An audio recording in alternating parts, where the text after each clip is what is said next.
Imagine your friend invites you to a party. You arrive and there's lots of people, decorations, food, and drink.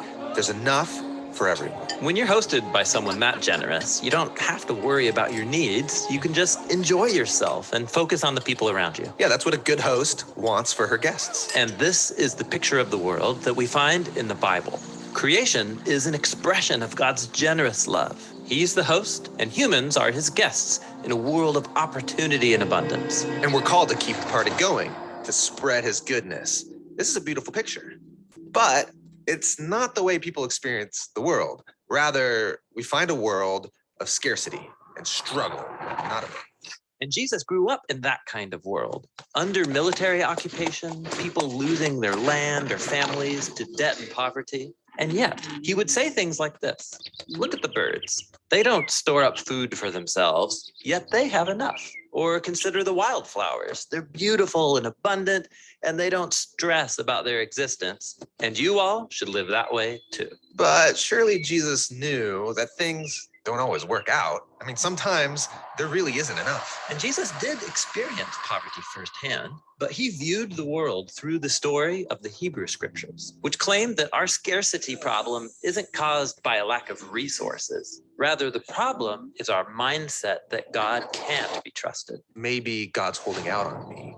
Maybe there isn't enough, and maybe I need to take matters into my own hands. And once we're deceived into that mindset of scarcity, we can justify the impulse to take care of me and mine before anyone else. And that leads to envy and anger, violence, and a world where it seems like there's not enough.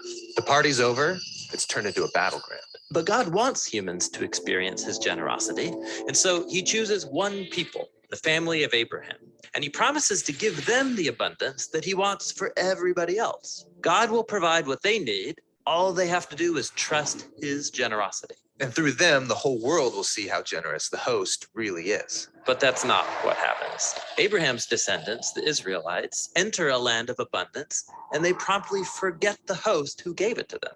They act like it's all theirs, and like there's not enough. And it leads to war and Israel's self-destruction. If I were the host of this party, I think I'd just give up. But God doesn't give up. What he does is surprising. He gives another gift. Another gift? Yeah, but this gift is different. What God gives is himself. All right, in Jesus, the host himself comes to join in on the spoiled party. And notice, Jesus lives with the conviction that there is enough and that our generous host can be trusted. His mindset of abundance allowed him to live sacrificially and generously, even towards his enemies. And Jesus called his followers to trust in God's abundance like him. And that's why he said things like, sell your possessions and give to the poor, or don't worry about your life. He's inviting us to live by a different story, one that is built on trust in God's goodness and love. But living generously doesn't mean life is going to go well. I mean, look at Jesus. He was betrayed by his friends, and he suffered. And this was no surprise to Jesus. He knew that people would take advantage of his generosity. In fact, that was his plan. Really? Yeah, think about it. Jesus knows that we're all hopelessly deceived by this lie that there's not enough. Yeah, that lie needs to be defeated. And so that's what Jesus was doing when he gave us the gift of his life. Jesus' death was the ultimate expression of God's generous love. Yeah, God's love can turn death into life and scarcity back into abundance. Or as the Apostle Paul put it, you know the gift of our Lord Jesus the Messiah, that even though he was rich, for your sake he became poor, so that you, through his poverty, might become rich. And Jesus called his followers to live like the real party has begun. Yes, he called it the kingdom of God. And our invitation to this party is yet another gift, the personal presence of God's own Spirit that can teach us how to trust the generosity of the host, just like Jesus did. And when you believe there's enough, you start seeing opportunities for generosity everywhere.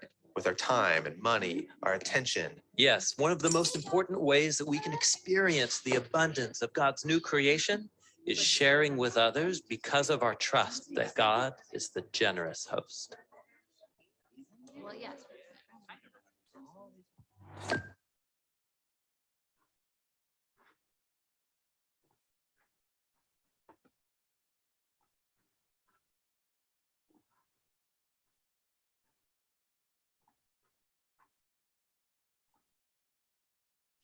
What is going on, guys? Hope you guys enjoyed that bit of music. Excuse me. Awesome to see so many people here tonight. If you're new to Sunday Night Sessions is a guided Bible study that follows the monthly focus of what we're doing in the Guild. Excited to see that there's some women here, and that side of the project is building up. That's really awesome. Welcome. I'm not sure if anybody's got any guests with them on theirs. Welcome to you as well. Just a quick note, here in the Guild, what we're doing is teaching men and now women to live on mission, purpose-rich lifestyles. And this is just a way that we can reach out to the public and show them a little bit of what we do, but also how it applies to the belief systems that so many of us within the Guild goes. I heard something the other day that where somebody said, we often look to the Bible and ask, how does it apply to my life? When in fact, we should be looking to the Bible and saying, how does my life conform to its word? So tonight, obviously, we're talking about generosity. Hopefully what you got from that video is the prospect of abundance. Just going through and looking in, doing my research for this week, and a lot of it really just came down to abundance. You guys that are doing the gauntlet understand macro subtractors. So what would take away from my desire to be generous to someone? And that would be a thought process of scarcity. I don't have enough to give. And I came across that video and it really kind of hit home. Thanks, Jared. Didn't kind of hit home. It did hit home and really set me on that path. I'm like, man, I don't think I could say it better. So I wanted you to see that. Breaking it down, I'm a words guy. I like to break words down and talk about what they truly mean, because so often in life, we just go through having conversation after conversation, using words that work well enough to continue the point that we're making, but don't necessarily create the intention which we mean to communicate. We all know the responsibility of a clear message is on the sender. So generosity, what is it by definition? The noun of generosity is the quality of being kind and generous. The quality of being kind and generous. However, the adjective, now generous, is showing a readiness to give more of something, as in money or time, than is strictly necessary or expected. I want you to pay some key attentions to that definition specifically, and from the mindset of abundance. To have a readiness to give more of something than is strictly necessary or expected. So people might say, how do I practice generosity? Well, it's simple. You might find some place that you haven't given anything and give $1, right? And the mindset of scarcity will tell us like, oh, $1 isn't good enough, right? $1 isn't painting me in a light. And I would argue to you that when you're practicing generosity and paying attention to how generous you are, how much of that generosity comes from a place of a desire to serve the self, to feel better, right? To pay a penance for, maybe some mistakes or some sins that you've had in your life. And I want you to remove yourself from that thought process and really think about that definition. It's just a readiness to give more of something like money or time than is strictly necessary or expected. If you're at a restaurant and the expectation is 20% for the waitress or the waiter on the tip, 21%, 1% of that tip is generous. That's generosity and you're practicing it. Practice that. Don't come from scarcity. It's just to give a little bit extra. Give a little where you give none and a little more where you're already given some.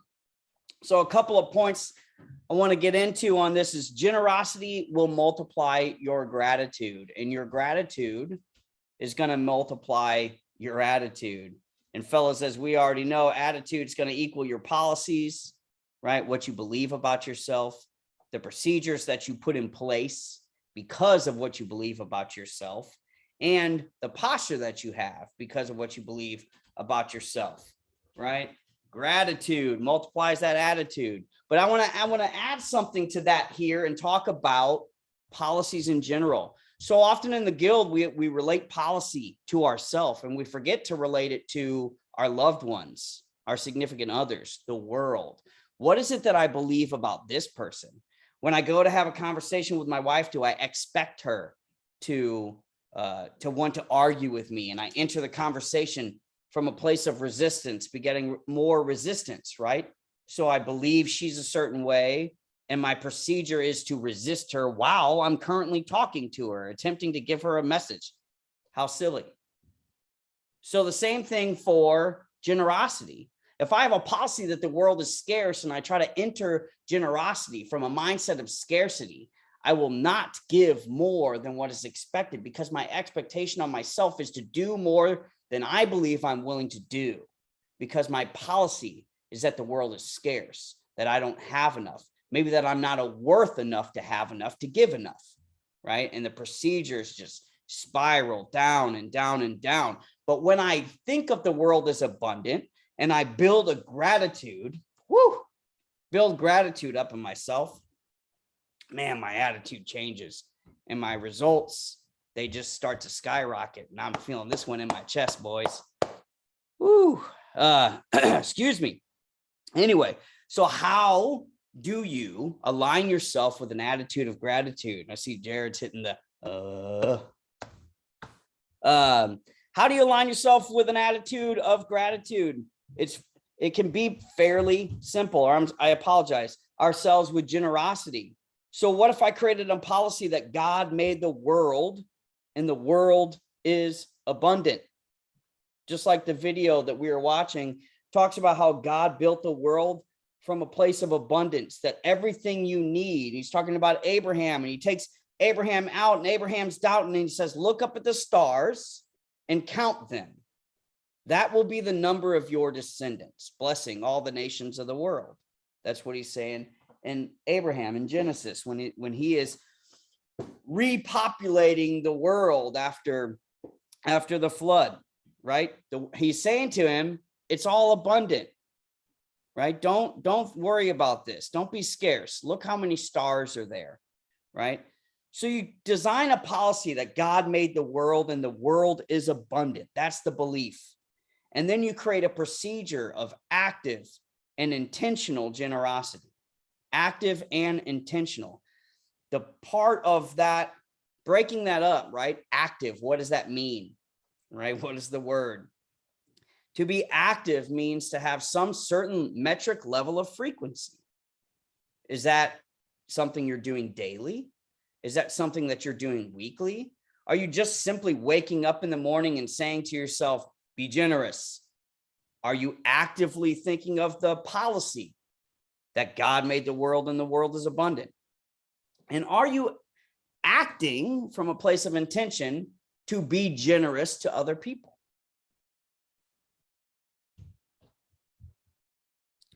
Lastly, how would you stand if you had changed your policy about the world, that it's abundant and that God has created a place that provides enough for you to provide for others? Because remember that what we're doing here is this is not self-serving work, right?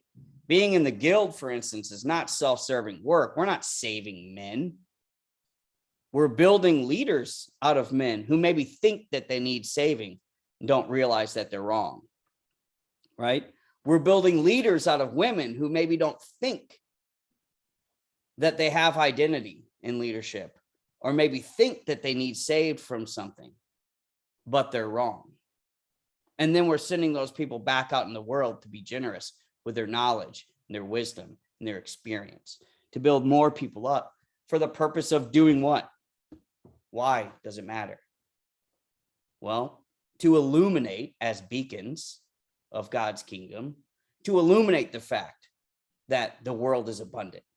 And it's easy to get in a headspace, a policy, and surround ourselves with people who don't want to share that mentality with us, and fall into the crowd, and be careful with our words so that we don't become embarrassed or feel some kind of way when maybe somebody disagrees, but we're wrong. And the more of us that carry the mindset, the more embarrassing it will be to doubt it. And so that's what we're building here. And how would you stand? So take some time to think about that. I'm going to apply you some or assign you some homework for this week for your study. And I want you to take a little time to think about, like, what is my posture like when I know that there's enough, not only for me, but everyone else, right? Is this my posture like that? Probably not. And stand in place. Take a little time to go off by yourself, look in your mirror, do whatever it is, and stand in a posture and tell yourself the world's abundant, and feel your body move and shift. Feel the energy in your body start to align your spine and fix your posture and put you in a position that you were built to be standing in. Feel the oxygen filling your lungs a lot easier, everything processing better. Just like the video the other day with the deep press, the better the posture, the better spine alignment, the better the energy that God built me from is flowing through my body, the better off I feel. And a lot of that starts with what's going on up here, right? So some self-study for you. If you don't have your pens, no big deal. This will be recorded. I'll drop it. You can find it. Book 2 of Corinthians 9:8 says, and God is able to bless you abundantly, so that in all things, at all times, having all that you need, you will abound in every good work. Again, and God is able to bless you abundantly, so that in all things, at all times, having all that you need, you will abound in every good work. One way that we can apply what we do to the guild there in Corinthians is the whole mindset of adversity equaling opportunity, right? Meaning there is never anything given to you that doesn't abundantly provide you the opportunity to build it to something better. Everything you need is there. By choice, you shape your policy. We got about 9 minutes before some of us have to jump off to the gauntlet. As always, I'll stop the recording and keep the group open if you guys want to continue to have the conversation. Mark, I love you and I love your perspective. And I didn't schedule in a lot of times to talk about Corinthians here. And I know that you like to study the book. So I'm hoping that you will give us some feedback, man. Let us know about Corinthians.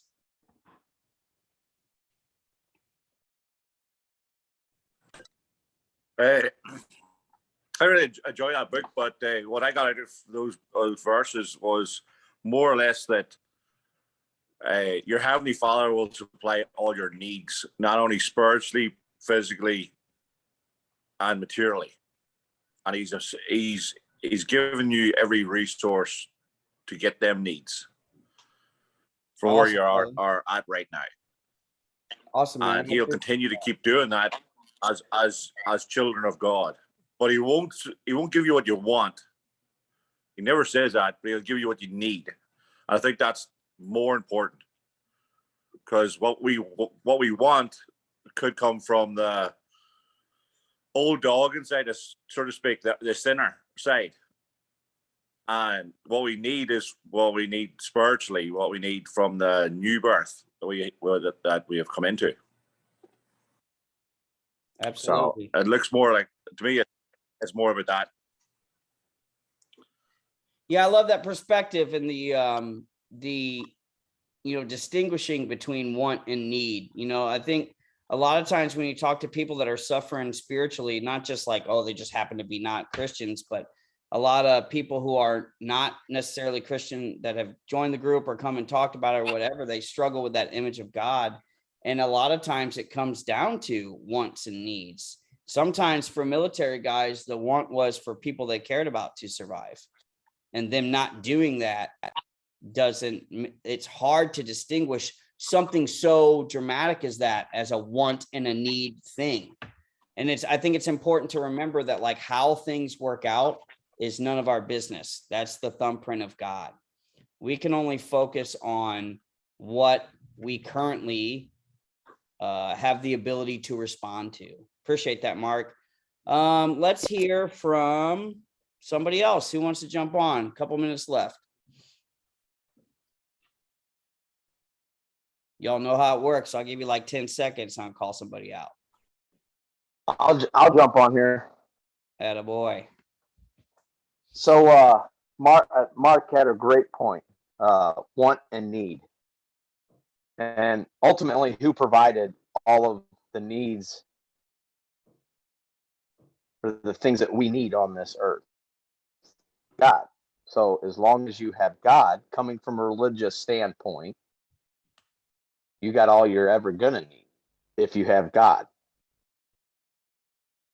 Yeah.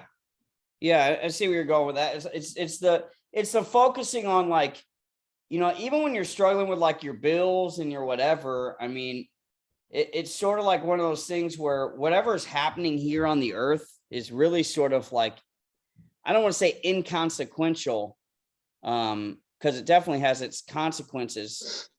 However, it's almost like, just keep your faith. If you keep nothing else, keep that mindset of abundance and faith and love and forgiveness, and, you know, keep true to what you're built to be, to the best of your ability, and all of the other stuff. It's really, when you do that, anything else that occurs is really inconsequential.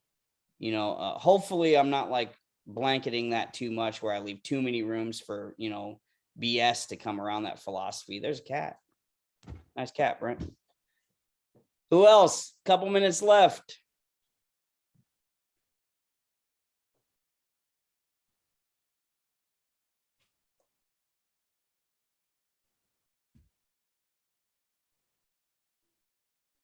Somebody else jumping on or getting called out? I'll jump on here. I was about to call out my lovely wife, or maybe Devin's lovely wife.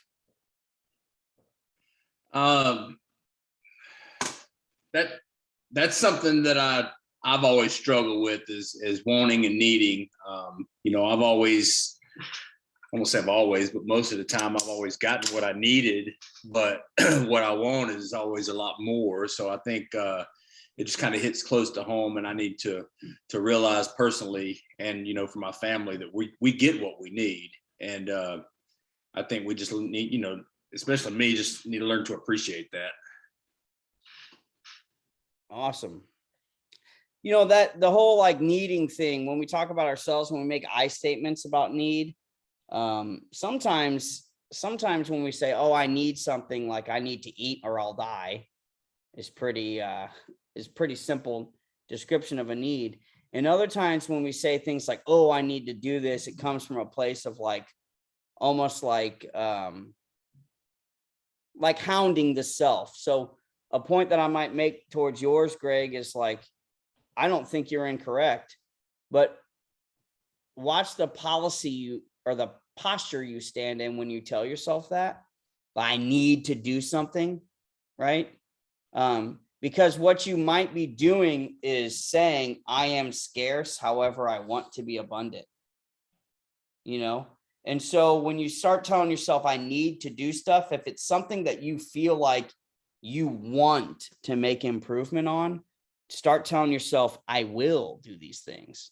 Because if you're saying I need to yourself all the time, what you're doing is shooting on your own self, right? Remember we talked about that? Don't shoot on yourself.